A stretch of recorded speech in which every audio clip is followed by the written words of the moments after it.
for this fireside chat from venture to IPO. Thanks Manish for dropping by here. He's the founder of Indegene. You will get to know a lot about how Indigene came about, and it's an inspirational journey for sure. And thanks Ashish for moderating the session. Over to you, Ashish.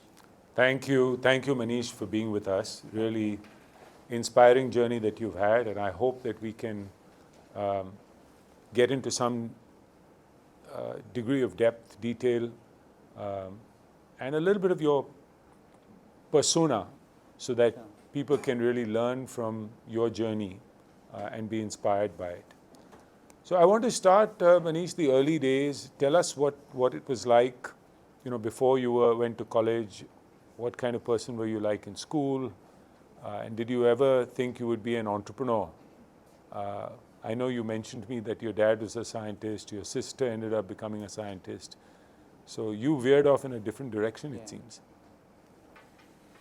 So, in fact, one of the things we joke about is that although my dad was a scientist, my sister is a scientist, that was a mutated gene, right?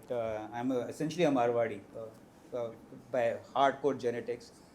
So, dad had a mutated gene, which messed up some bit of genetics also. But grew up in a family which was obviously, like most of the Indian families, had a significant focus on academics. My dad was a hardcore scientist, had gone to MIT, came back to India because didn't just want to be in India. So there's this focus on being focused on academics. But I had a lot of relatives, right, family who were in business, right. And so to that extent, I would say by the time I was in class 9, 10, I was thinking about doing something different. Till 9, 10th, I used to go into labs and thinking I'm going to become a scientist. One day when I came to class in 11, then one of my friends, now these are not inspirational things, right? These are stupid things which I have done, so let me put that disclaimer. He says, you want to do a BSc, but you know what? My dad told me कि BSc तो वही लोग करते हैं जो पढ़ाई में अच्छे नहीं होते हैं. I still curse him by the way every year in the Bay Area. So I said, okay, what do I do then? Then if you are good, you're going to do IIT, right? So that's what I did. Then you do IIT, then you realize this is not what you wanted to do. Then after that, for every engineer who realized they have made a mistake, you do an MBA, which is what I did. Ended up going to IIM Ahmedabad. So that's been my journey. Yeah.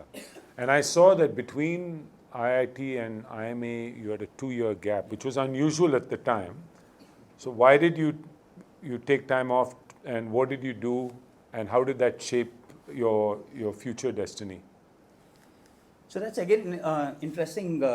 What happened is that I, after my engineering, I got a job which was levers, which was supposed to be one of the best jobs in the IITs at that point in time. We got appointed as a management trainee. And I had not got into IMA or C, and I was very clear I'm going to go only there and not anywhere else, right? So I had a bunch of other offers from Lucknow and all that, which I didn't take. Joined levers, didn't like the job, right? And given the way it was, I left that in a couple of, I would say 8-10 months, right? After I couldn't write CAT. Took a small break, couple of months, and then was thinking what to do. Realized I can't be sitting at home till next CAT. Joined TCS for some time. And that was TCS while, and I had no idea about computers by the time. This is like 95. So it's still early days of computers and the software industry in India. Now that was my, getting into that job through an aptitude test, and that's all they took, was my, at one level I would say, introduction to the world of computers, which played a very significant role later on in terms of how I thought about my career. Sure. And at IIM Ahmedabad, what was it like? And I know you started Indigene right after? So again, I jumped 2 jobs, 6 months. Yeah. That's when I realized I'm not built for the corporate world and started. And that's when you started, yeah. So when did the idea of Indigene come into your head, and how did you stumble upon this space in the first place? Just tell us a little bit about how you got started. Sure. So here, I was working in Infosys and a startup within Infosys. Infi had this new practice called Engineering Services, which was $2-3 million. Infi itself was $100 million. And I was having a great time over there because there's a small practice, they're trying to figure out something, prove themselves within the Infosys ecosystem, and I'll land up as this IIM Ahmedabad MBA, who somehow a lot of the senior managers thought could solve a lot of their problems, which is not the case for sure. And hence, a lot of problems were being thrown at me, right? Business development, partnerships, complex project. It was very, very busy, but a huge learning around. But on the other hand, I was still getting frustrated at the pace of things, right? How things happen. And by that time, I had realized that, as I said, I'm not fit for the corporate world, and I was thinking of something to do. And one of the things, there are a couple of things actually. One thing was the only industry I had heard about while growing up was the pharmaceutical industry. My dad used to be a director of a place called CDRI, Central Drug Research Institute, and anybody who went to the private sector from that place went to the pharma industry, right? For a lot of the pharma industry, early days in India, CDRI contributed a lot. So that was one influence. On top of that, I also was very clear that we want to build something not for the sake of just making some money, right? Created something which stands out, is unique, and is global in nature. And that's where we were trying to do something. Otherwise, the natural thing to do, given that I was living in a place called Kurmangala in Bangalore, is start an IT services company. In 99 or 98, every alternate lane had 3 software services companies cropping up. And I bumped into this co-founder who's now a co-founder of mine, was a senior of mine at IIM Ahmedabad, the first medical doctor to go to IMA. So both of us got talking, and we said that if you can truly bring medical expertise, healthcare expertise, and tech together, right, we can solve various problems in the healthcare industry. And that is a very differentiated space, very early days of the healthcare industry. By the way, I say that even now, by the way, but after 25 years. That was the, I would say, very early genesis of Indigene. Got it. And I read somewhere that there were 5 of you who were founders? Yeah. So how did you all come together, and how did the 5 of you all divide responsibilities among each other, and did you all end up sticking together? So there are 5 of us, so we are still sticking together, and we are very close friends, right? That's something we are very, very proud of. The way we came together is me and Rajesh, as I said, were IIM Ahmedabad, right? That's how the connection got made. Was he just 1 year senior? 1 year, just 1 So year. you all overlapped? Yeah, absolutely. Yeah. And conversation started on campus? No, conversation started after After, campus. okay. Yeah, absolutely. So we started talking, and then over time, different people joined. We realized we needed somebody who really knows pharma marketing well, right? Because as part of this massive program, what we wanted to do, pharma doctors and pharma were the first step, right? So we needed somebody, and one of the co-founders, Gaurav Kapoor, he was a B.Pharm, MBA, was working in the pharma industry, ran Baxi and Torrent. So we pulled him in.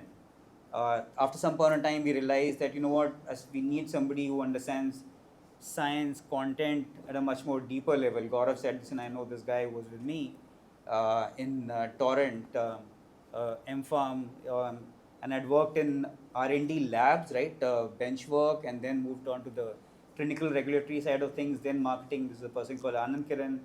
Gaurav pulled in Anand, right, to fill in that expertise. The 5th person was an interesting one. We had raised capital, and you probably would have remember this company. Now in India, nobody, that is in 2000, early 2000, we raised a very small amount of capital, 450K. This was not even large for those days, from a firm called Ant Factory. Of course. Yeah. Right. So in fact, we were Ant Factory. Harpal. Yeah, so that's not a pleasant memory for me, but yeah, I know. so we raised. So Rajiv Sani was the Indian. Rajiv, he's a great guy. Rajiv just exited from the company in his personal capacity. So they had made an investment, and they got this person called whose name is Dr. Sanjay Parekh, who's now one of the co-founders, as a venture manager. Sanjay's background was he was an IIT Bombay electrical engineer, went to Hopkins for his PhD in biomedical engineering. So he was a venture manager because he understood healthcare better. And clearly, Ant Factory was going through a rough phase in 2001 too. And we told Sanjay, why don't you do something more useful rather than asking questions, help us to find some answers. So we pulled him in. He was the last addition to the founding team. So you raised 450K in 2000, which was 2 years after you had started, or a year after you started? Year and a half, I would say, yeah. Got it. And how did you manage? Because I saw you raised money from N.S. Raghavan's Nandathur that was 2005, right? Yeah, 4 so or 5. How much money did you raise in your first 5 years of your journey, and how did you manage to build the company on such a frugal basis, which is very different from the way startups are being created today? Sure. So here is what happened. We raised this 450K, right? And we were building the company, and we had a massive plan that point in time, right? It was pretty much disrupting the healthcare system, building something which is interconnected, and our motivation or inspiration rather was this company getting built in the US. Again, I don't know whether you remember the company called Healthion, right? Jim Clark had funded it, so that was our motivation. And factory came in, and I was getting pushed to spend money fast so that we could do the second round. But that was, I was thinking, not in the DNA. We were taking our own time, right? Being careful about a bunch of things. And by 2000 2001, Ant Factory was clear it's going to shut down, right? Because they had made a lot of the wrong .com investments, and that was a tough time for us, right? We had just started. The whole idea was we'll build this tech platform. We were monetizing it, but we were still losing money, right? Within this, obviously, still at a very small scale. And Ant Factory went off out of business. It was very clear that the entire ecosystem turned really south in that period. So it wasn't easy to raise money. What also happened is that by this time we had developed a bit of, I would say, aversion for institutional capital. We raised a little bit more money, 1 crore, from Karnataka IT Ventures, right? In 2 tranches, by the way, 50 lakhs, 50 lakhs. The next 50 lakhs came based on certain revenue markers. So we had, this in 2002. So we had to, the option in front of us was that either we pack bags, do something different, or turn the model into something which is more obviously cash generating. We chose the latter, right? We didn't want to shut down the company, and said, just step back and said, okay, what do we have? What have we been able to build? And 2 things which stood out was, one is that we had huge amount of credibility with physicians in India, right? We had built some tech, we had built some content. Lancet, which is one of the leading medical journals in the world, had covered us, was one of the most credible sources of information in India. WHO had reached out to us to work with them on some projects, given the tech we had developed and the content expertise we had. So say we have these 2 things, we have tech, we have content capabilities. So how do we monetize this with the pharma industry? And given our resources, which were negative that point in time, not even forget having cash, we had creditors to pay. The only thing we could do is monetize it with the industry in India, right? And hence we took this and started building a business in India. It's not easy to build a business services business in India even now. And those are the times when we really realized the value of what now we call as a prudence, right? And frugality, and really build a business which is running on thin margins, generating cash. Somewhere in 2004, we had turned profitable, growing the company. I still remember the numbers, by the way, 25 lakhs, 2.2 crores, 4.4 crores, going to 7 crores in revenue, with huge cash flow pressures, right? So 7 crore in the 5th year. Yeah, 2004, I think, was 7 crores, right? Yeah. And by this time, it was very clear that we were having fun, although we were under significant stress, that we had to build a business in the Western markets.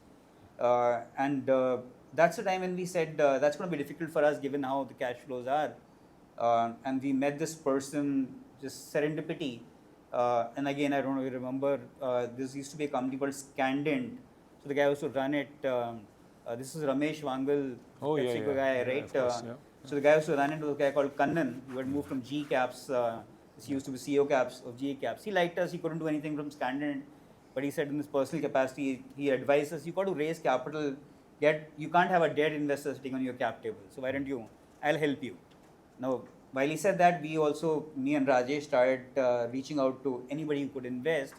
and we came across N.S. Raghavan, who was the one of the founders of Infi, the second largest shareholder, I think, after Murthy, but had retired in 2000. He got very interested and helped us to recap the company, buy out Ant Factory. I also had one more co-founder, right, who was my batchmate from Ahmedabad, again a medical doctor who had moved on. So we, Kitwin, so all that cleanup, N.S. Raghavan helped us to do and pumped in some more capital into the company in 2004-5. And what was the initial value proposition, Manish, to clients in India? By the time you reached year 5, what was the capability?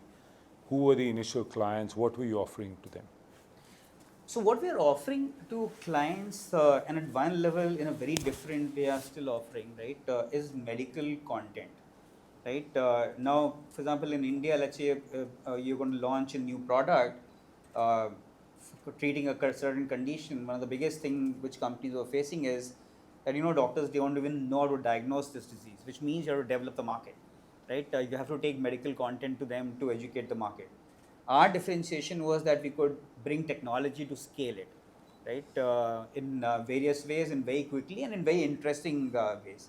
So we combined these two things, and that was the core value proposition in India. Now that we got a lot of variants of that. Actually, I have Saurabh sitting over here who launched the first CME. CME is continuing medical education in India, right? We had an online platform. He did it on TVs itself, right? So those type of things is what we were doing in 2002, 3, and advancing those capabilities. So you were really in the marketing, sales, analytics, that kind of space, basically. Yeah, and then, so the business was all India first 5 years? Yeah, till 2005 it was all India. Yeah. And then, you pivoted obviously to becoming a global company. So tell us about that journey. How did you make it happen? What new capabilities did you need? How did you go and acquire your first client abroad? A little bit of sort of more insight into that. Sure. So here is what we did. First of all, in 2004, 3 to 5, I would say there was a bit of a prep we were doing for the global markets. And global markets were primarily US, right? We did a little bit of Southeast Asia, also initial days. But while you're doing that, it's very evident that, it's not such an attractive market. The real action and size is in the US. We hired a consultant who could help us out from an outreach and connection perspective. And that's how we got our first project in the US, right? Which was with one of the MNCs, actually, Novartis in the US. We worked on that project, but it was still a small project, right? What size? It was, if I'm not, actually, by the way, let me say, I remember me and Rajesh had a drink after that because it was, from those days perspective, a very large project. It was 135K. Right, USD. When our revenues were, as you can imagine, 7 crores, right, or 11 crores, that's pretty much 10% of your revenues. Yeah. So anyway, we got that. But by this time, we had got Nadathur on board. It was also very evident that the US, the pharma industry is a very special industry. It's been under pressure right now. And but those are the days when this was the industry which had north of 30% margins, right? Huge, growing well, and it's a fairly rich industry. And we also figured out that, while we knew it's a large market, we're not the only smart guys who figured it out. It's a very competitive market. There are providers. We have a unique proposition, and it was based on cost and technology, but the customers don't care about it too much, right? Which means that it's going to be difficult to break in. And you got to break in with some more scale and credibility. So we decided we were going to do it through an acquisition. And that's why, by the way, the capital we raised from Nadathur came in handy, right? We did our first acquisition in the US in 2005. This was the company we acquired. It was larger than us, pretty much double the size. And I had a full-fledged management team, right? And some really marquee investors, people like Apex Partners, GE Healthcare. They had burned a lot of capital, right, and got this company. That became our pivotal thing in the United States. Parallelly, Sanjay was tasked with building out Europe. He was reaching out to multiple of the large global MNCs in Europe and breaking into that part of the world. So when you bought your first company in the US, it was losing money at the time? It was losing money. And how many clients did it have, and what did you do in the first year to turn it around and then to leverage its capabilities to really build your US business? Yeah. So interesting, you know what, I keep joking about this, that the first few years were difficult because we didn't have cash, right? We didn't come, founders didn't take salaries or anything from the company for at least 2 years, probably more. But that was still, I would say, easy.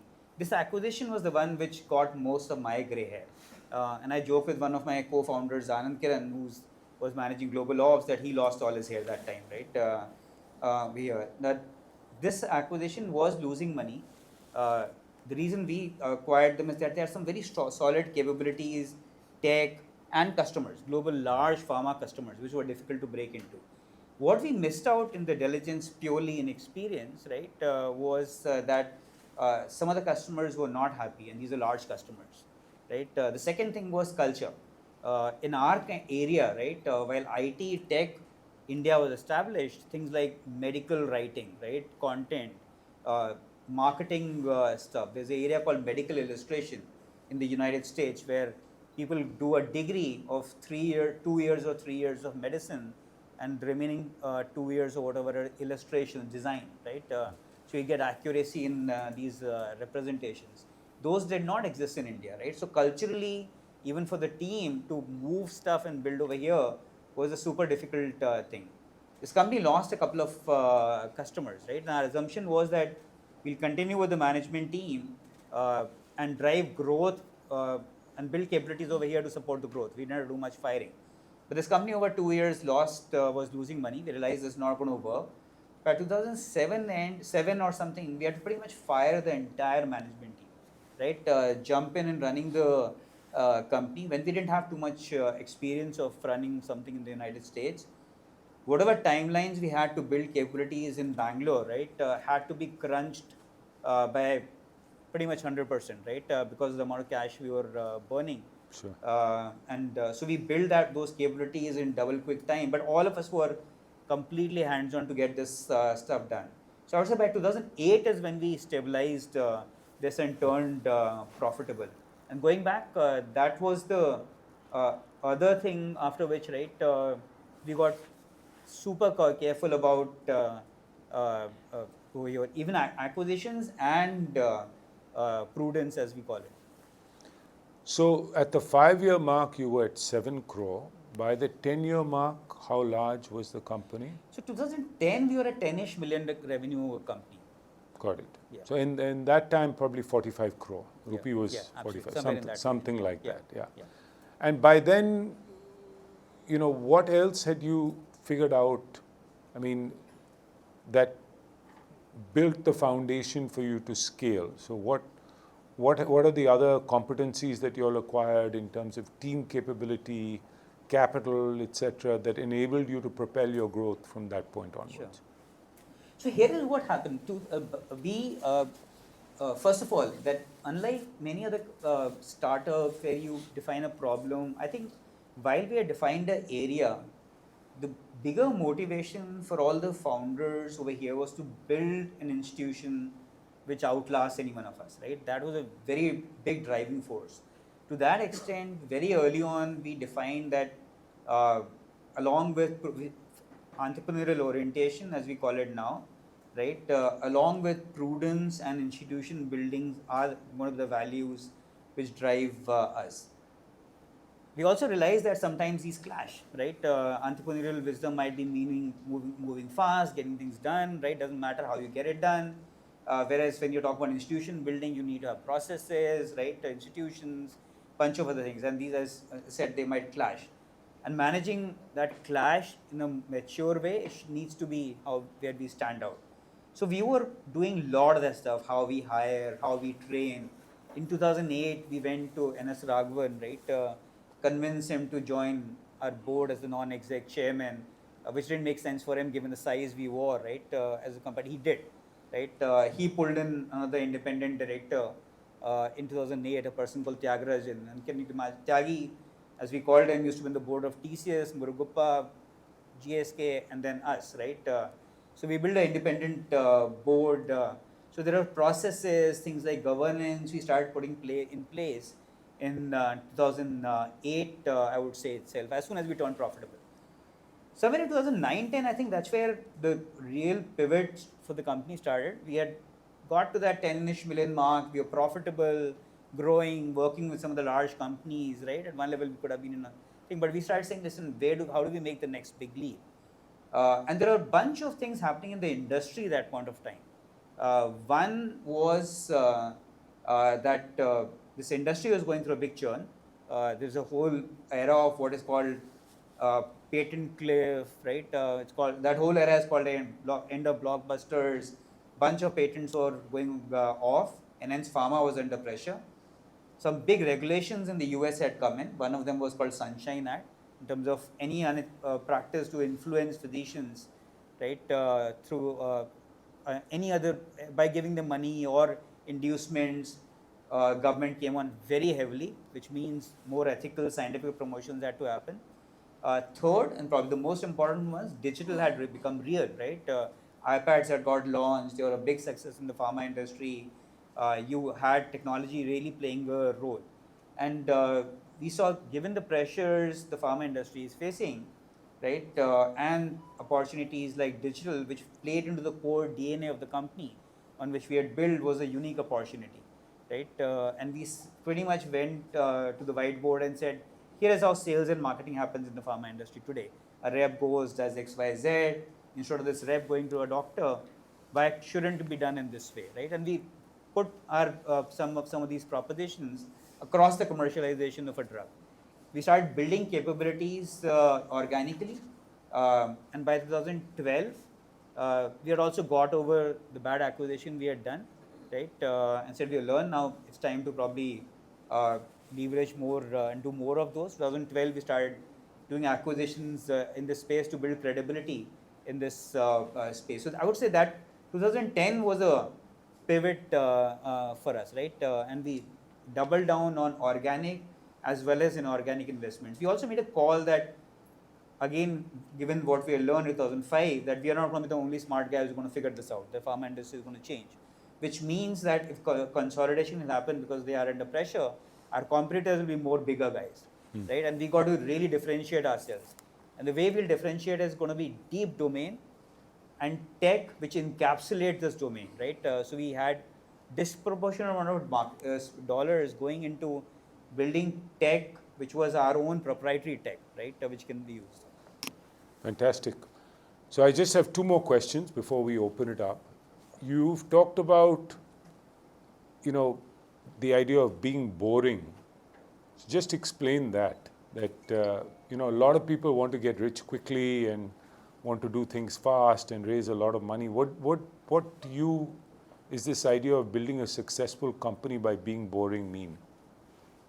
Okay, by the way, I think that just became one of those things. This journalist from Ken reached out to me, Seema Singh, right? I knew her before for other things. And she started asking me questions. So what are you doing? So the same things. Who are the people? What about these colleagues of yours? Their senior team is there, right? So there's nothing, I said there's nothing new to report apart from that we've become larger, right? More people in the company, customers have got added. And she was trying to find the angle. And I said, Seema, we are a really boring company, nothing new, right?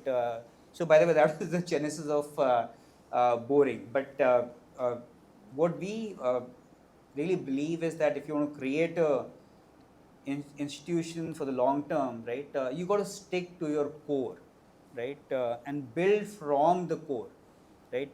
We also believe in long-term relationships and people, right. To that extent, if you see the senior team, I spoke about this first, I would say, botched up acquisition we did, but guess what? Our global CTO today still is from that acquisition, right? And me, I have this running joke. I said, we paid $10 million for you. And he turns around and said, do you realize how good a deal it was, right? So a lot of our senior team is at least a decade, right? We have Saurabh over here who joined us in 2002, right? He's a medical doctor, Wow. right? So I would go on and on arrange that what we stood for, right? Our values, investors, right? 2004, Narathu joined. After 20 years, they are really long-term investors even now, right? So that's what we mean by boring. Fantastic. So last question, which is just give everyone a sense of the scale of the company today. What is your vision for the company, say, next 5, 7 years? And how are you incorporating new technology like Gen AI into your products and solutions? Sure. So today, by the way, we call ourselves a digital-first commercialization partner to the global life science industry. We work with all the top 20 global pharmaceutical companies, right? All 20 largest global pharma companies on the planet are our customers. We have close to 68 active customers, as we call them, which is above a certain minimum size. 38 of them are more than $1 million plus. We have close to 5,200 employees over the world, out of which around 82% are in India. The remaining are spread across the world, with close to 550 or 600 being in North America, multiple offices in the US. We have teams in multiple offices in Europe. London is a big hub. Germany, Spain. Spain is something we are actually growing right now, but Germany, France, Switzerland are places where we have presence. We have an office in Shanghai, where actually, by the way, Saurabh set up Shanghai for us. Tokyo. We have a center in Mexico, which services the LATAM market. That's where our people are.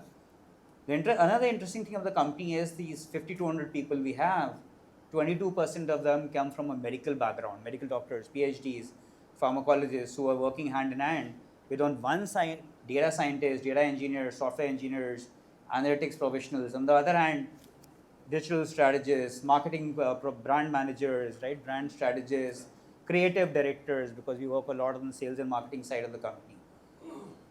Right, so that's broadly where we are today as a company. From a revenue perspective, we did $313 million in revenue, right? Close to 2,600 crores, if I'm not wrong, in revenue last year, FY24. Now, if the way we think about what I mean by digital-first commercialization is that anything outside of the lab, right? Pharma processes are complex. When you work in the lab to develop a product, anything after the lab, which are very complex processes, clinical trials, regulatory affairs, medical affairs, sales and marketing, and drug safety and pharmacovigilance, are processes in which pharma companies spend approximately 35% of their revenues, and it takes 8 to 10 years to even commercialize a product, right? Get it to the market, and then keeping it in the market, let's say, for another 8 to 10 years. Those are the processes which we help pharma companies with a much more modern approach using technology, AI. Today, our footprint is highest on the sales and marketing side. 70% of our revenues come from the sales and marketing side, right? Followed by other processes. If I go 5, 10 years out, right, we believe that we want to be making an impact across the industry, right, in all these processes. Our goal is that pharma spends 25% of their revenues on sales and marketing. Can we bring it to, let's say, 10, 15% while delivering better customer experience? Can we reduce the compliance requirements and burdens, right, and cycle times for this industry, which is highly regulated, from where they are significantly, right? Again, using medical expertise and tech. Last but not least, and that's where we are probably having the least footprint today, clinical trials are hugely expensive, take a lot of time. Can we cut down the cycle times and cost of doing clinical trials, which improves accessibility, which gets drugs to the market very quickly? That's what we are executing on as a company over the next 5 to 10 years. Thank you. You built a fantastic company. Thank you. 25-year journey, and you've reached real scale now with 5,000 plus employees, global footprint, and really trying to transform the industry that you're in. And it seems like the next 25 years, there's much more that you can do. And it's all born out of India, having global impact. I'm very impressed by the fact that all of the top 20 global giants are your customers. And so penetrating further, offering more services to them, more tech to them, huge opportunity. Thank you. So I'd love to open it up for questions. Yeah, please. Can someone pass a mic around? Or, yeah, thank you.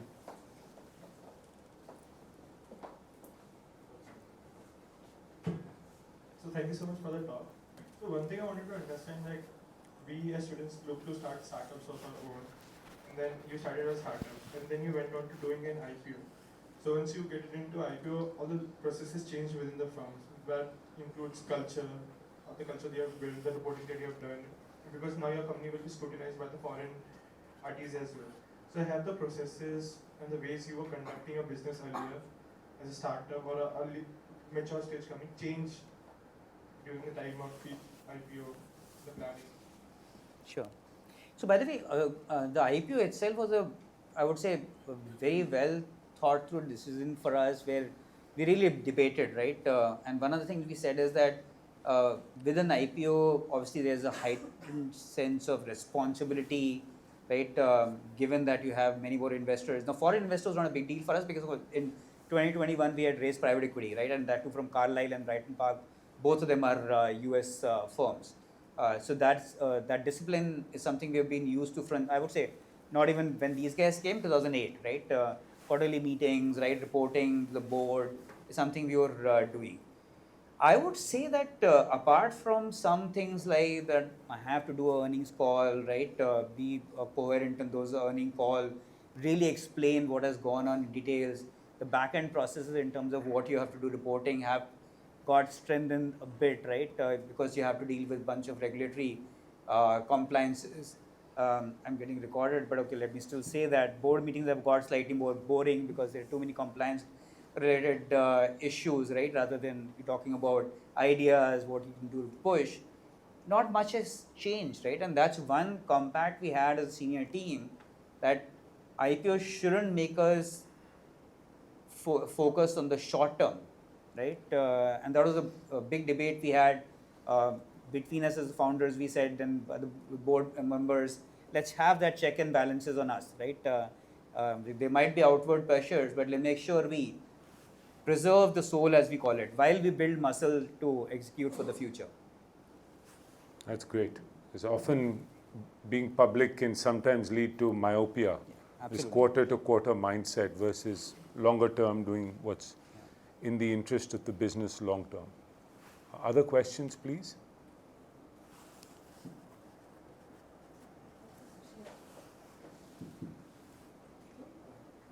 So, Manish, thank you so much for this conversation. I think my question is more self-serving. We are teaching students to join wonderful organizations like yours or start similar organizations. What should we be teaching them? What kind of skills that we're looking for? What makes them relevant for new age organizations like yours? So I would say there are a couple of things. I would say more than skills, I would focus on mindset, right? Seizing initiative, being open, right? To new ideas. In fact, one of the things I love to do while I'm not been able to do it as well as I want to, right? I call it reverse mentoring, right? That I would want to learn from kids coming in, right? What's happening, new areas which are happening, what are they hearing, and how does it apply to us, right? So entrepreneurial mindset is a mindset where you are not used to the status quo, right? You're challenging things the way they are, right? And saying, you know what could be a better state, right? So that, I would say, is a very different mindset, which is most important, right? Because these skills keep on changing, right? Today it's AI, 10 years back it was digital, 25 years back when we started, we were working on something called a Palm Pilot from a technology perspective, right? And everything keeps changing. Even within AI, I'm going berserk at the way the changes are happening. You're talking about prompt engineering, now you're talking about agentic model, right? Prompt engineering is pretty much being thrown out of the window. Skills will, so as long as you have open mindset and a mindset of continuous learning, right? I guess that's the most important mindset we look for. Thanks. Other? Yeah. Thank you, Manish, for sharing that amazing journey. I think my question was, you talked a lot about how you brought in your partners and the vision and all of that. What was the thought process that went into actual team building, the team that works with you from, from along this journey? I think oftentimes the output depends on, what the team is comprised of. So what was the thought process right from the beginning? Today you're a big company. So in terms of leadership, what were the principles that you followed? First question, and if I may, I'll just ask my second question, if that's okay. Just quickly, because we have time only for one more question after this. You focused a lot on the pharma and content building, Lancet, and all of that. Going forwards for India, the health sector has to transition, to a different format. Is there something that you're thinking about in terms of what you can do as contributing to that transition for the health sector? Sure. In all transparency, we got lucky with leadership, right? We have all these founders and bunch of other senior leaders, right, who came together, and we got lucky in the sense that, all of us are very different personalities and propensities. By the way, we figured that out over the last 5 years as we started doing more intervention, programs for intervention, right? Completely different personalities.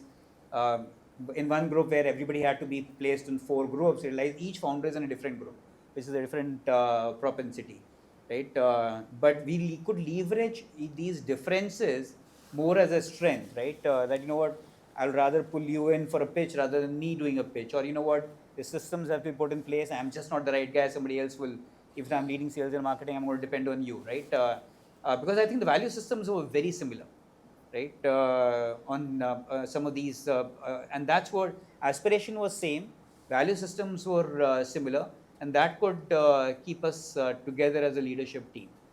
Now, those are things which we are now formalizing, right? We have a culture code, the whole thing around how we recruit and I would say orient senior people, especially, it is fairly significant.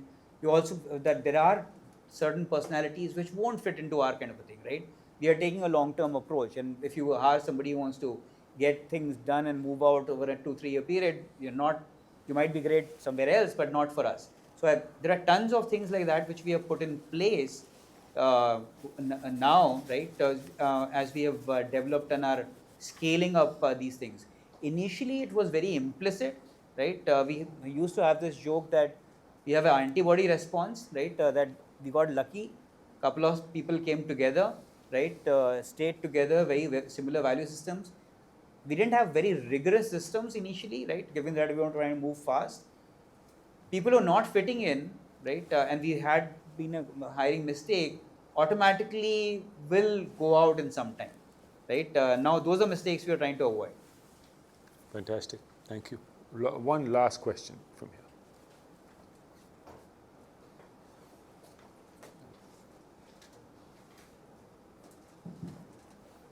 Sorry, we've got to run to lunch, so just the last one. Quickly, please.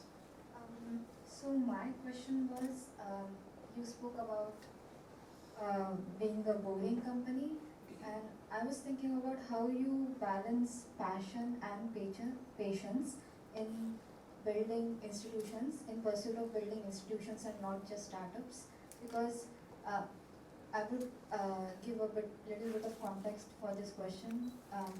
I was developing a company for diagnosing Alzheimer's early, and a lot of investors, like the kinds of talks we have with them, they always ask us the question of what is your motivation building behind this? And if we say that none of our family members are suffering from a disease like that, they think that we are not passionate enough for that. Wherein our passion is reducing the long-term impact of neurodegeneration itself.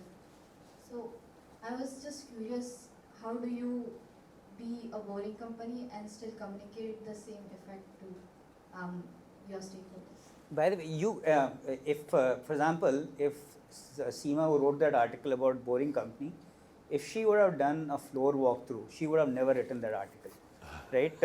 Because if you ask anybody who's done a floor walkthrough at Indigene or met a couple of people, the amount of hustle, right, impatience, which is there, the amount of new ideas which are coming in, right? The pressure on on results is at a very intense level, right? So these are two different things. Boring company at one level becomes a ethos that I will not do something to meet, let's say, numbers for the next quarter, right? On this part.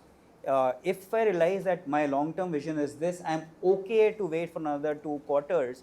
While I might get slapped for the next 2 quarters, I'll rather take those slabs rather than mess up the character of the company, right? And I would say that's what boring company means, which is not about that people are not passionate, right? And we don't want to move fast, right? On the speed. Just to give you a sense, I was away on Friday, Saturday, right? And I get a mail from my colleague. There is no crazy emails, scolding, asking for timelines and all this stuff. What happened? All well, right? And this is just a Friday, Saturday. So at one level, internal, that's the culture, right? And that's the expectation. So I would think you can communicate passion. That shows. Yeah, as we're walking out, you can talk about it. Thank you so much, Manish. Really appreciate it, Thank you you. being here, and thank you for sharing your insights. Thank you so much for this invitation. Really loved it. Thank you. We have something small for you. Oh, thank you so much. Thank you. Sure.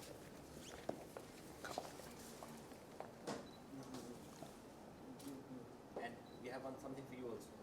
So maybe you can Come. Thank you. Come, Saurabh. Come, we'll take a photo.